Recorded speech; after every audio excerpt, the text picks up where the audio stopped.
जे 2026 में सिर्फ 7 महीने बाकी हैं एंड ये 7 महीने डिसाइड करेंगे कि तुम आईआईटी में जाओगे, एनआईटी में जाओगे, किसी दूसरे कॉलेज में जाओगे। लेकिन इस टाइम पे सबसे बड़ी प्रॉब्लम आती है कि भैया मेरी तो पूरी क्लास 11th वेस्ट है, मैं कैसे सिलेबस कंप्लीट करूंगा। या फिर अगर ड्रॉपर स्टूडेंट हो तो भैया 11th और 12th का पूरे 2 साल का सिलेबस 7 महीने में कैसे कंप्लीट करेंगे। तो डरो मत, आओ मैं तुम्हें बताता हूँ कैसे कंप्लीट करोगे। ठीक है, एक कैलकुलेशन देखते हैं। सबसे पहले तुम्हारे पास 7 महीने बाकी है। इन 7 महीनों में अगर पीसीएम के 11th और 12th के टोटल चैप्टर्स देखे तो 75 चैप्टर्स है। अगर तुम हर दिन 12 घंटे की पढ़ाई करते हो, मतलब आपका कोचिंग टाइम इंक्लूड हो गया और सेल्फ स्टडी हो गया, तो तुम्हारे पास एक चैप्टर को कवर करने के लिए 3 दिन मिलते हैं। भैया सिर्फ 3 दिन, मतलब एक महीने में 10 चैप्टर कैसे कंप्लीट करेंगे। और बताता हूँ कैसे करेंगे। अब देखो, ये समझो तुम्हारे पास ये 75 चैप्टर्स है 11th और 12th के। अब इंपॉर्टेंट बात क्या है कि इसमें से कुछ चैप्टर्स ऐसे होंगे जिनके तुमने ऑलरेडी बहुत स्ट्रांग होंगे, जिनकी थ्योरी भी अच्छी कर रखी है, प्रैक्टिस भी अच्छी कर रखी है। कुछ चैप्टर्स ऐसे होंगे जिनकी थ्योरी तो अच्छी कर रखी है लेकिन उनकी प्रैक्टिस नहीं कर रखी है, प्रीवियस ईयर क्वेश्चंस नहीं कर रखे। एंड मैक्सिमम चैप्टर्स आपके ऐसे होंगे भैया ना तो थ्योरी कर रखी है, ना प्रैक्टिस कर रखी है, ना प्रीवियस ईयर क्वेश्चंस लगा रखे हैं। तो इंटरेस्टिंग बात क्या है, जब आप इन चैप्टर्स को ऐसे डिवाइड कर लोगे तो 3 दिन पर चैप्टर मोर देन सफिशिएंट है। उसी के साथ एक और इंटरेस्टिंग बात बताता हूँ कि तुम्हें 99% स्कोर करने के लिए 75 चैप्टर करने की जरूरत नहीं है। अगर तुम 45 से 50 चैप्टर्स बहुत अच्छे से कर लेते हो तो ये तुम्हें 200 प्लस नंबर तक दे देते हैं, जिसपे तुम्हारा 99 परसेंटाइल आ जाता है। एंड एक बार तुम जे मेंस के अंदर 99 परसेंटाइल ले आते हो तो तुम जे एडवांस भी क्रैक कर लोगे, क्योंकि जे एडवांस में मोर देन सफिशिएंट टाइम बचता है। सो इस वीडियो में आपको कंप्लीट रोड मैप बताऊंगा कि कैसे जे मेंस को टारगेट करना है, फिर जे मेंस के बाद एडवांस को कैसे टारगेट करना है, कैसे 7 महीने के अंदर सिलेबस कंप्लीट करना है, प्रॉपर रिवीजन करना है, उसके बाद मॉक प्रैक्टिस भी करनी है। सो इस वीडियो को शुरू से लेकर अंत तक पूरा देखना, बहुत इंपॉर्टेंट वीडियो होने वाला है। एंड अभी फटाफट से कमेंट सेक्शन में जाओ, वीडियो को पॉज करके और लिखो कि आई विल क्रैक जे 2026। इससे आपको मोटिवेशन आएगा। एंड जिस दिन आप अपना एग्जाम लिखने जाओगे उसके बाद इस वीडियो में आना और कमेंट करना कि भैया जो मैंने 7 महीने पहले लिखा था वो फाइनली मैंने अचीव किया। नाउ सबसे पहले हम टाइमलाइन देखेंगे कि तुम्हें किस टाइम तक क्या क्या चीजें कंप्लीट करनी है। तो सबसे पहले जून के हिसाब से देखें तो जून से लेकर नवंबर तक तुम्हें प्रॉपर सिलेबस कंप्लीशन पे फोकस करना है, मतलब पूरी जान लगा देनी है। हर दिन 12 घंटे पढ़ने की भी जरूरत पड़ रही है तो पढ़ो, लेकिन पूरा सिलेबस कंप्लीशन तुम्हें इस टाइम पीरियड में करना ही करना है। उसी के साथ में नवंबर से लेकर जनवरी तक जब तुम्हारा जेईमेंस का फर्स्ट अटेम्प्ट होगा उससे पहले तक तुम्हें प्रॉपर रिविजन करना है, मॉक प्रैक्टिस करनी है। जब तुम्हारे जेईमेंस फर्स्ट अटेम्प्ट में 15 से 20 दिन बचते हैं ना, तो उस टाइम पे तुम प्रॉपर रिविजन पे फोकस करते हो और मॉक प्रैक्टिस करते हो। हर दूसरे दिन या हर दिन एक मॉक पेपर लगा होते हो। एंड उसी के साथ में एक और इंपॉर्टेंट चीज, अगर तुम्हें लगता है कि मेरी पूरी क्लास 11th वेस्टेड है, 12th भी ज्यादा कवर नहीं कर रखी है, तुम्हारा कॉन्फिडेंस बहुत लो है, तो मैं तुम्हें सजेस्ट करूंगा कि तुम्हारा ओनली गोल होना चाहिए कि जे मींस फर्स्ट अटेम्प्ट, इसके अंदर तुम्हें 99 परसेंटाइल स्कोर करना है। ठीक है, अभी एडवांस को भूल जाओ, एडवांस का फोकस मत करो कि मुझे एडवांस लेवल के क्वेश्चंस लगाने हैं, बिल्कुल नहीं। तुम्हारा टारगेट होना चाहिए कि जनवरी अटेम्प्ट के अंदर 99 परसेंटाइल लेकर आना है एंड उससे ओरिएंटेड आपको पढ़ाई करनी है, वैसे ही लेक्चर्स देखने, वैसी प्रैक्टिस करनी है। जे मींस लेवल के ही क्वेश्चन लगाने, एडवांस की जरूरत नहीं है। वहीं पे तुम दूसरे टाइप के स्टूडेंट हो कि भैया मेरे तो बहुत अच्छी है, मैंने 11th भी कर रखी है, 12th भी डिसेंट कर रखी है, मतलब थ्योरी कवर है, थोड़ा थोड़ा आइडिया है, थोड़ा थोड़ा कॉन्फिडेंस भी आता है, तो मैं कहूंगा तुम्हारा टारगेट स्टिल तुम्हारा जनवरी अटेम्प्ट होना चाहिए, फर्स्ट अटेम्प्ट। लेकिन तुम्हारा क्या होगा कि जे मेंस लेवल के क्वेश्चन के बाद तुम्हें एडवांस लेवल के भी क्वेश्चंस लगाने हैं।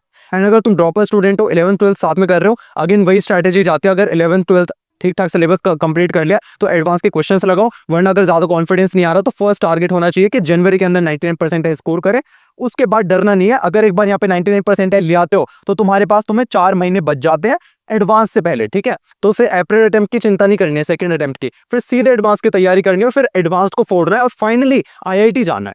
ठीक है, नाउ सेकंड पॉइंट है हाइब्रिड चैप्टर्स। लेकिन हाइब्रिड चैप्टर से पहले तुम्हें अपना टारगेट क्लियर होना चाहिए। जे मेंस में कितना टारगेट कर रहे हो, एडवांस में कितना टारगेट कर रहे हो, और टारगेट के लिए तुम्हें पता होना चाहिए कि कितने मार्क्स पे कितनी रैंक बन रही है, क्या बन रही है। तो फटाफट से बताता हूँ, ध्यान से सुनना। अगर जे मेंस की बात करें तो जे मेंस की कट ऑफ होती है 93 परसेंटाइल। अब कट ऑफ क्लियर करने से कुछ नहीं होगा, तुम्हें अच्छे मार्क्स लाने होंगे, और ये जनरल के लिए, ओबीसी एससी एसटी के लिए थोड़ी डिफरेंट होती है। तो कट ऑफ पे मत जाओ, तुम्हारा टारगेट है 99 प्लस परसेंटाइल एंड उसके लिए तुम्हें 160 से 200 नंबर स्कोर करना पड़ेगा। भैया 160 से 200 क्यों? 160 इसलिए कि कई बार शिफ्ट का पेपर टफ होता है तो 160 पे भी 99 परसेंटाइल बन जाती है।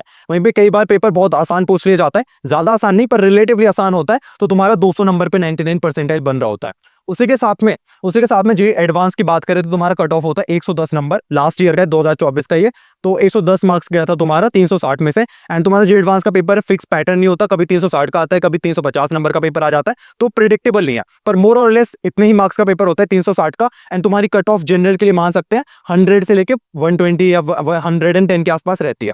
लेकिन इंपॉर्टेंट और इंटरेस्टिंग बात क्या है, अगर तुम टारगेट कर रहे हो ऑल इंडिया रैंक अंडर 500, तो तुम्हें 65% मार्क्स लाने होंगे, 65%। अब यहाँ पे जेईई मेंस की तरह खेल नहीं चलता कि यहाँ पे 80% 90% स्कोर करना पड़ रहा है ऑल इंडिया रैंक 1000 या 100 लाने के लिए। यहाँ पे तुम्हें 65% मार्क्स लाने होंगे, 1000 के लिए 55% मार्क्स, 2000 के लिए 48%, 5000 के लिए 38%। मतलब तुम्हारी 5000 रैंक सिर्फ 38% मार्क्स लाने से हो सकती है।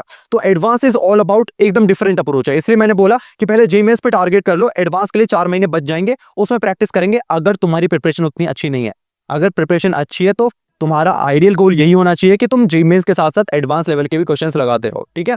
तो तुम देखो ना यार, 1000 रैंक तुम्हारी 55% मार्क्स पे आ रही है, तो इतना आसान भी नहीं है पर मुश्किल भी नहीं है अगर तुम सही से पढ़ाई करते हो, ठीक है। अब हम बात करते हैं इंपॉर्टेंट चैप्टर्स की। भैया इंपॉर्टेंट चैप्टर्स क्यों बता रहे हो? आइडियली तुम्हें पूरा सिलेबस कंप्लीट करना है, लेकिन क्या होता है कि जैसे 75 चैप्टर्स है, 75 चैप्टर्स में से सबसे पहले प्रायोरिटी किन चैप्टर्स को देनी चाहिए, पहले कौन से चैप्टर्स कंप्लीट करने हैं, तो वो चैप्टर्स मैं आपको लिस्ट बता देता हूँ, फिजिक्स केमिस्ट्री मैथ्स तीनों सब्जेक्ट्स के लिए, ठीक है। तो सबसे पहले हम फिजिक्स की बात करेंगे। यूनिट एंड डायमेंशन से भाई 2 क्वेश्चन, ये लल्लू सा चैप्टर है, तुमने भी कर लिया होगा 11वीं के अंदर। ये लल्लू से चैप्टर से भाई 2 क्वेश्चन पूछे जा रहे हैं, सोच रहे हो, जेईई मेंस के अंदर। उसी के साथ में वर्क पावर एनर्जी से 1 क्वेश्चन आता है, रोटेशनल मोशन से 2 क्वेश्चन आते हैं।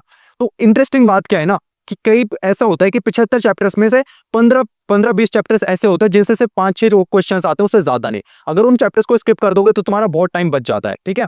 ग्रेविटेशन से तुम्हारा 1 क्वेश्चन आता है, थर्मोडायनेमिक्स केटीजी, कितना ज्यादा इंपॉर्टेंट चैप्टर है, वेटेज कितनी है, 2 से 3 क्वेश्चन एक शिफ्ट के अंदर पूछे जा रहे हैं। और ये एनालिसिस का कौन से ईयर के बेसिस पे, तो ये तुम्हारा 2025 का जो अभी एग्जाम हुआ है या 2024 का, ये प्रॉपर पेपर्स को एनालाइज करके वेटेज में बता रहा हूँ कि हर शिफ्ट के अंदर ऑन एन एवरेज कितने क्वेश्चन पूछे जा रहे हैं। इलेक्ट्रोस्टैटिक्स कैपेसिटर का देख लो, रे ऑप्टिक्स देख लो, वेव ऑप्टिक्स देख लो। रे ऑप्टिक्स कितना इंपॉर्टेंट है, 2 क्वेश्चन पूछे जा रहे हैं। मॉडर्न फिजिक्स बहुत इंपॉर्टेंट है, लेकिन एक इंटरेस्टिंग बात है कि कुछ कुछ शिफ्ट के अंदर करंट इलेक्ट्रिसिटी देखोगे 2 से 3 क्वेश्चन आते थे, इससे 2 से 3 क्वेश्चन, 2 तो पक्के आते थे, लेकिन इस बार 0 क्वेश्चन आया फिर 1 आया, तो थोड़ा बहुत अनप्रिडिक्टेबल रहता है, ऊपर नीचे होता है, पर 99% चांस है कि यही पैटर्न रहने वाला है, ठीक है। नेक्स्ट हम बात कर लेते हैं केमिस्ट्री की। केमिस्ट्री की बात करें, मूल कॉन्सेप्ट 2 क्वेश्चन आते हैं, ठीक है, जो तुम्हारा सबसे पहला चैप्टर है। जनरल जीओसी से 2 क्वेश्चन आते हैं, haloalkanes and haloarene से 1 क्वेश्चन आता है। कोऑर्डिनेशन कंपाउंड इंपॉर्टेंट चैप्टर है, 2 क्वेश्चन पूछे जा रहे हैं। थर्मोडायनेमिक्स, इक्विलिब्रियम, ये सारा आप स्क्रीनशॉट ले लो, इसमें मैं आपका ज्यादा टाइम वेस्ट नहीं करूंगा, ठीक है, स्क्रीनशॉट ले लो, ठीक है, स्क्रीनशॉट ले लिया। अब बात करते हैं मैथ्स की। अब मैथ की एक इंटरेस्टिंग बात बताता हूँ, फिजिक्स और केमिस्ट्री का पेपर आता है आसान, मैथ्स का पेपर आता है बहुत ज्यादा टफ। तो यहाँ पे मैथ्स में 99% लाने के लिए ना, अगर तुम 10-12 चैप्टर भी बहुत अच्छे से कर लेते हो और उतने चैप्टर्स के अच्छे से क्वेश्चन अटेम्प्ट करके आ जाते हो, तो तुम मान के चलो तुम 99% लेकर आ सकते हो, क्योंकि मैथ्स के अंदर सिर्फ 40 to 45 मार्क्स पे या मैक्सिमम 50 मार्क्स पे 99% बन जाता है जेईई मेंस के अंदर। और मैथ्स का पेपर बहुत टफ आता है, ठीक है, एडवांस लेवल का आता है, मानो मत मानो, मानना ही पड़ेगा, मानोगे कैसे नहीं, ठीक है। मैथ्स की बात करेंगे, सेट रिलेशन फंक्शन से 2 क्वेश्चन, परम्यूटेशन कॉम्बिनेशन से 1 question, binomial theorem, sequence and series से 1 से 2 क्वेश्चन। ये सारे चैप्टर्स का आप स्क्रीनशॉट ले लो। एंड एक और इंटरेस्टिंग चीज, अगर आप इन चैप्टर्स को ही कर लोगे, अगर तुम देखोगे तो ये तुम्हारा अराउंड कितने बैठेंगे, अराउंड 30 to 40 चैप्टर्स बैठेंगे। इन 30 to 40 चैप्टर्स से ही तुम, मैं बता रहा हूँ, तुम्हारे 170 से 180 नंबर आ जाएंगे। लेकिन भैया क्या यही चैप्टर्स करने हैं? बिल्कुल नहीं, तुम्हें बाकी चैप्टर्स भी करने हैं। जरूरी थोड़ी ना तुमने ये चैप्टर्स कर लिए तुम सारे क्वेश्चन सही करके आ जाओगे, नहीं ना, कुछ गलत भी होंगे, हो सकता है तुम फॉर्मुला भी भूल जाओ, तो तुम्हें एक्स्ट्रा चैप्टर्स कवर करने, लेकिन फर्स्ट प्रायोरिटी तुम्हारी ये चैप्टर्स होनी चाहिए। अब मैंने इंपॉर्टेंट चैप्टर्स बता दिया, अब बात करते हैं प्लान की। अब हम प्रॉपर प्लान देखने वाले हैं कि भैया हमारा फुल प्लान बता दो, कैसे अगले 7 महीनों को यूटिलाइज करना है, क्या स्टेप बाय स्टेप प्रोसेस हमें फॉलो करना है। तो मैं स्टेप बाय स्टेप बताने वाला हूं, ध्यान से सुनते रहना, ठीक है। स्टेप 1 है हमारा प्रायोरिटी लिस्ट बनाओ चैप्टर्स की। सबसे पहले वो लिस्ट बना लो कि भैया कौन से चैप्टर्स तुम्हारे स्ट्रॉन्ग है, कौन से चैप्टर्स ऐसे जिनकी थ्योरी कर रखी है लेकिन क्वेश्चन प्रैक्टिस नहीं कर रखी, या फिर प्रीवियस ईयर क्वेश्चंस नहीं कर रखे हैं। एंड कुछ चैप्टर्स ऐसे होंगे ना थ्योरी कर रखे हैं ना प्रैक्टिस कर रखी है, एकदम 0 लेवल पे। अगर वो लिस्ट बना लोगे तो तुम अच्छे से आइडिया लगा पाओगे कि किस चैप्टर पे ज्यादा फोकस करना है, ठीक है। तो ये प्रॉपर प्रायोरिटी लिस्ट सबसे पहले बना लो, ठीक है। सेकेंड स्टेप है हमारा भैया मे प्लान, बहुत ज्यादा इंपॉर्टेंट है। तुम्हारा कोचिंग का एक प्लान है, तुमने कोचिंग ऑफलाइन में जा रहे हो, ऑनलाइन में जा रहे हो, ठीक है, कोई भी कोचिंग है उसका प्रॉपर प्लान है, उसका शेड्यूल है कि इस टाइम पे क्लासेस होंगी, इस टाइम पे तुम्हारा मॉक टेस्ट होगा, यहाँ तक तुम्हारा सिलेबस कंप्लीट हो जाएगा। लेकिन मैं ये बोलूंगा कि जो बच्चे आईआईटी जेईई एग्जाम क्रैक करते हैं वो अपने कोचिंग के प्लान पे रिलाई नहीं करते, वो अपने खुद का प्लान बनाते हैं, क्योंकि एग्जाम ना कोचिंग नहीं निकलवाएगी, तुम्हारी सेल्फ स्टडी से एग्जाम निकलेगा।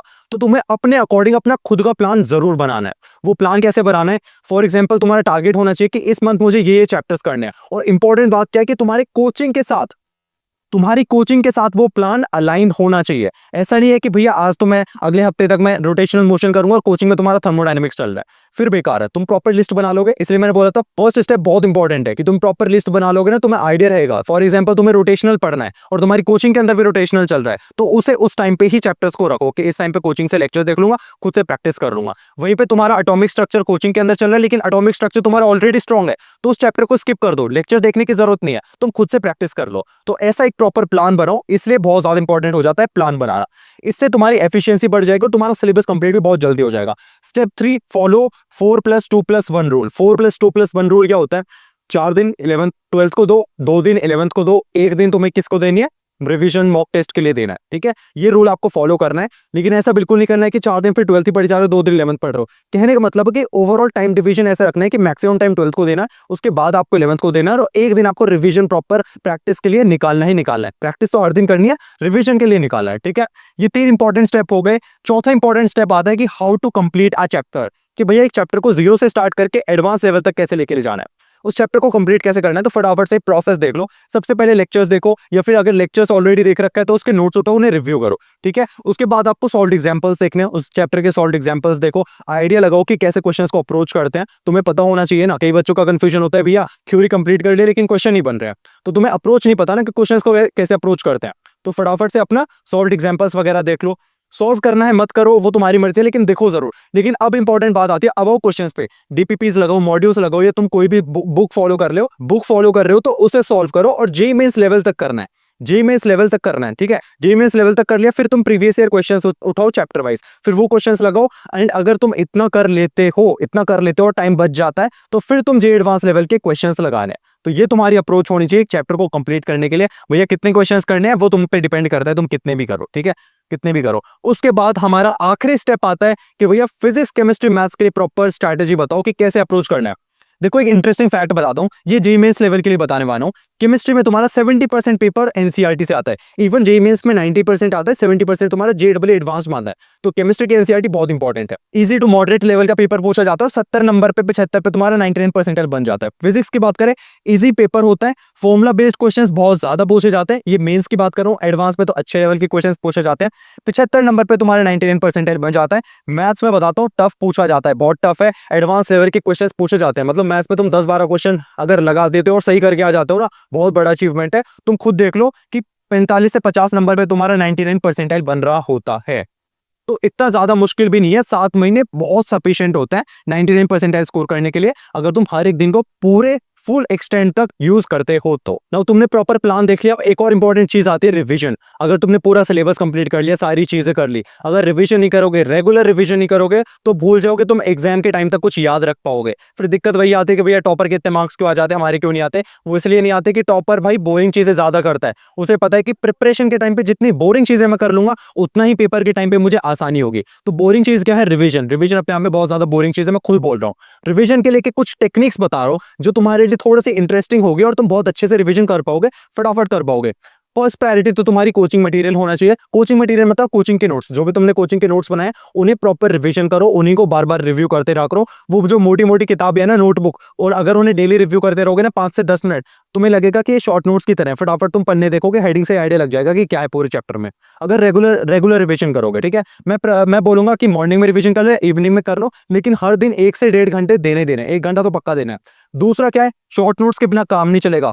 सोचो तुम्हारा जेईई मेंस का एग्जाम 10 दिन बाद है, या जेईई एडवांस का एग्जाम 10 दिन बाद है, क्या तुम अपनी वो मोटी मोटी नोटबुक उठा के बैठोगे क्या? 10 से 15 बंडल, मतलब इतनी सारी किताबें हो जाती है, इतना सारा सिलेबस कैसे रिवाइज करोगे? तो तुम्हारे पास इतने से नोट्स होने चाहिए, एंड वो है शॉर्ट नोट्स जो तुम्हारी हेल्प करेंगे।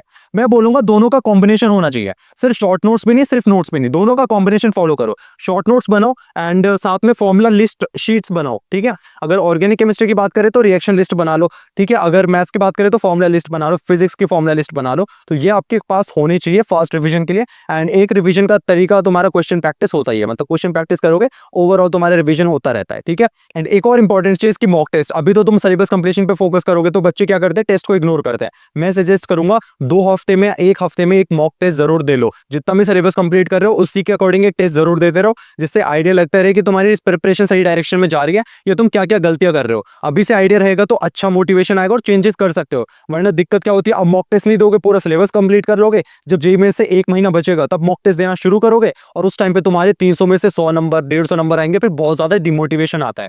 तो अभी से टेस्ट देते चलो, बहुत अच्छा रहेगा। साथ में जब तुम्हारा जेईई में से पहले 15-20 दिन या 1 महीना बचेगा, उस टाइम पे फुल मॉक टेस्ट देना है। फुल फ्लेज मॉक टेस्ट चलते रहेंगे, उस टाइम पे तो तुम हर एक दिन टेस्ट दोगे। उसी के साथ में मॉक टेस्ट का एनालिसिस भी इंपॉर्टेंट है कि भैया गलतियां कहाँ हो रही है, क्या मैं तुक्के तो नहीं मार रहा, क्या मैं चैप्टर्स जो मैंने चैप्टर बहुत स्ट्रॉन्ग कर लिया उसके क्वेश्चंस क्यों नहीं बन रहे हैं, क्या मैं नेगेटिव कैलकुलेशन एरर तो नहीं कर रहा। तो ये सारी चीजें तुम्हें एनालिसिस के थ्रू पता चलेंगी।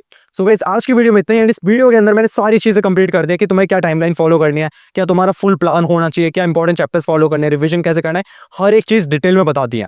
इस वीडियो को हजारों बच्चे देखेंगे, हजारों बच्चे इस वीडियो को देखने वाले हैं, लेकिन at the end IIT NIT एक अच्छी रैंक वही लेकर आएगा जो इस वीडियो को अभी से फॉलो करना स्टार्ट कर देगा। बहुत सारे बच्चे ऐसे होंगे जो देख के निकल जाएंगे, फिर दूसरी वीडियो को सर्च करने लग जाएंगे या दूसरी वीडियो का वेट करेंगे। तुम्हें वो स्टूडेंट नहीं बनना है। तुम्हें अभी जाना है, पेन नोटबुक लेके ये सारी चीजें नोट डाउन करनी है, एक प्रॉपर प्लान बनाना है और आज से ही एग्जीक्यूशन पे लग जाना है। आज से ही हर दिन ठान लेना है कि 10 से 12 घंटे की पढ़ाई करनी ही करनी है। अगर तुम आज से अभी से ठान लेते हो और इस वीडियो को अच्छे से फॉलो करते हो, तुम्हें डेफिनेटली कोई नहीं रोक सकता जेईई क्रैक करने से, 99 परसेंटाइल लाने से। तुम्हारी कितनी भी कंडीशन बेकार है, तुम जीरो पे खड़े हो, तुम्हारी 11th वेस्टेड है, तुम ड्रॉप पर हो, तुम्हारी ड्रॉप से पहले बहुत अच्छी परसेंटाइल नहीं आई, अभी से भी ठान लोगे तो बहुत आगे निकल जाओगे। सो गाइस, मिलते हैं नेक्स्ट वीडियो में। Till then keep working hard, all the very best.